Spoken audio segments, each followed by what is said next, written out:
এজাহাৰ দিছে CID আৰু ডেফিনেটলি দিব। এনেকুৱা এটা পৰিৱেশত সি নাইকিয়া হৈ গ'ল আৰু পৰিয়ালৰ তাৰ নিজৰ হাজবেণ্ডৰ ইমান সোনকালে যেতিয়া হেৰাইছে, ডেফিনেটলি তাই দিব। আৰু এইটো সঁচাই শুনি আৰু বেছি ষ্ট্ৰং হ'ব আৰু এতিয়া কেছটো। আৰু কি ক'ম আৰু মইতো কৈ আছোঁ কালিৰ পৰা যিখিনি এতিয়া ন্যায় লাগে, গৰিমা গাৰ্গে হওক, অসমৰ ৰাইজে ন্যায় পাব লাগে, আমি শিল্পী সমাজে ন্যায় পাব লাগে, তাকে কামনা কৰিছোঁ। মুখ্যমন্ত্ৰীৰ ওপৰত এটাই বিশ্বাস আছে, তেওঁ যেতিয়া কৈছে এটা সময় বান্ধি দিছে, ইমান তাৰিখৰ ভিতৰত তেওঁলোক আহিব লাগিব। আহি পেলাই এতিয়া প্ৰথম কথা হৈছে যিসকল আছিল তাত সকলোকে মাতি জেৰা কৰি আমাক ন্যায় লাগে, মই সেইটোৱে বাৰে প্ৰতি কৈ আছোঁ। আৰু অসমৰ ৰাইজে সেই দুখটো বুকুত বান্ধি থাকিব নোৱাৰে, তেওঁলোকক আমি সঁচাটো জনাবই লাগিব। আৰু সেই ক্ষেত্ৰত CIDও যথেষ্ট আগভাগ লৈছে। মই কালি শিল্পী সমাজৰ হৈ আমি সকলোৱে গৈছোঁ, গৈ পেলাই তেওঁলোকৰো সঁহাৰিটো মোৰ ভাল লাগিছে আৰু কিবা এটা যে পজিটিভ ৰিজাল্ট পাম সেইটো গম পাইছোঁ। মুখ্যমন্ত্ৰী ডাঙৰীয়াই নিজেই স্পষ্ট কৰিছে যে এই হত্যাৰ যি অনুসন্ধান, এই অনুসন্ধান ক্ষিপ্ৰতৰে আগবাঢ়িছে আৰু কাকো ইয়াত ৰেহাই দিয়া নহয়। সময়খিনিত আমি নিজকে ধৈৰ্য ধৰিব লাগিব। এই যিসকল ব্যক্তি ইয়াৰ লগত জড়িত তেখেতসকলক কঠোৰৰ পৰা কঠোৰ শাস্তি বিহিবৰ কাৰণে আমি সমস্ত ব্যৱস্থা গ্ৰহণ কৰিব লাগিব।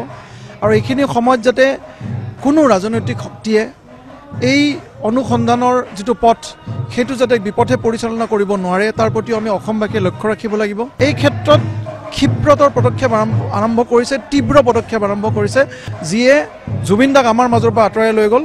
তেখেতসকলৰ এনেকুৱা দৃষ্টান্তমূলক শাস্তি অসম চৰকাৰে নিশ্চিতভাৱে প্ৰদান কৰিব।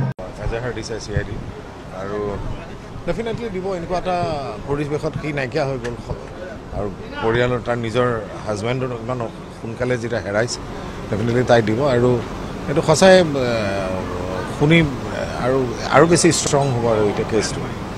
আৰু কি ক'ম আৰু মইতো কৈ আছোঁ কালিৰ পৰা যিখিনি এতিয়া ন্যায় লাগে, গৰিমা গাৰ্গে হওক, অসমৰ ৰাইজে ন্যায় পাব লাগে, আমি শিল্পী সমাজে ন্যায় পাব লাগে, তাকে কামনা কৰিছোঁ।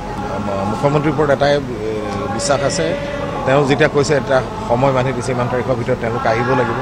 আহি পেলাই এতিয়া প্ৰথম কথা হৈছে যিসকল আছিল তাত সকলোকে মাতি জেৰা কৰি আমাক ন্যায় লাগে, মই সেইটোৱে বাৰে প্ৰতি কৈ আছোঁ। আৰু অসমৰ ৰাইজে সেই দুখটো বুকুত বান্ধি থাকিব নোৱাৰে, তেওঁলোকক আমি সঁচাটো জনাবই লাগিব। আৰু সেই ক্ষেত্ৰত CIDও যথেষ্ট আগভাগ লৈছে। মই কালি শিল্পী সমাজৰ হৈ আমি সকলোৱে গৈছোঁ, গৈ পেলাই তেওঁলোকৰো সঁহাৰিটো মোৰ ভাল লাগিছে আৰু কিবা এটা যে পজিটিভ ৰিজাল্ট পাম সেইটো গম পাইছোঁ।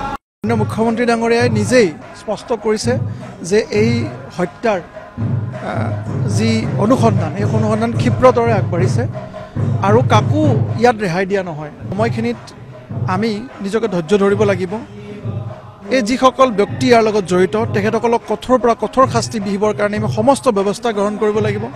আৰু এইখিনি সময়ত যাতে কোনো ৰাজনৈতিক শক্তিয়ে এই অনুসন্ধানৰ যিটো পথ সেইটো যাতে বিপথে পৰিচালনা কৰিব নোৱাৰে, তাৰ প্ৰতিও আমি অসমবাসীয়ে লক্ষ্য ৰাখিব লাগিব। এই ক্ষেত্ৰত ক্ষিপ্ৰতৰ পদক্ষেপ আৰম্ভ কৰিছে, তীব্ৰ পদক্ষেপ আৰম্ভ কৰিছে, যিয়ে জুবিন দাক আমাৰ মাজৰ পৰা আঁতৰাই লৈ গ'ল। তেখেতসকলৰ এনেকুৱা দৃষ্টান্তমূলক শাস্তি অসম চৰকাৰে নিশ্চিতভাৱে প্ৰদান কৰিব।